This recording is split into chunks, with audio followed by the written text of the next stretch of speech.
അതൊരു ആത്മഹത്യയായിരുന്നു. അതിനുശേഷം ആരും പിന്നെ അങ്ങോട്ടൊന്നും പോകാറുണ്ടായിരുന്നില്ല. പിന്നെ കോളേജിൽ പഠിച്ചിരുന്ന ചേട്ടന്മാരാണ് ആ വീട് ശരിയാക്കിയത്. ഓരോരുത്തരും മാറി മാറി അവസാനം കണ്ണമ്മാമനും കൂട്ടുകാരുമായി. ഈ കഥ പറഞ്ഞ് പേടിപ്പിക്കാനാണ് അവർ ആ പയ്യനെ അങ്ങോട്ട് കൊണ്ടുവന്നത്.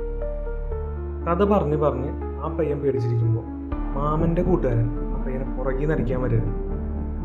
അടിക്കാൻ കയ്യോങ്ങിയതും തല്ലാൻ വന്ന കൂട്ടുകാരനെ പുറകിൽ നിന്ന് ആരോ തല്ലി.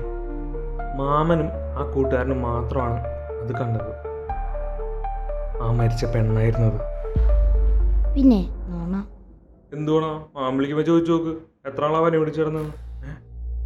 അയ്യോ കരണ്ട് പോയല്ല. കുറച്ചേരായിട്ട് ഇങ്ങനെയാ, അപ്പുറത്തും ഇല്ല. എന്തിനാ വെറുതെ പുള്ളോടിക്കണേ? ഉള്ളുവോ? ഈ ഞാൻ വരെ പ്രയത്നം കണ്ടിട്ടുണ്ട്.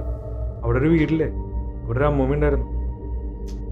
ഇടിയാ കണ്ണ് കാണാത്ത മണി കെട്ടി വടിയെ കുത്തി പിടിച്ചിറക്കുന്ന ഒരു അമ്മൂമ്മയില്ലേ? ഒരു ദിവസം രാത്രി 1 മണിക്കാണ് അമ്മൂമ്മ മരിക്കുന്നത്.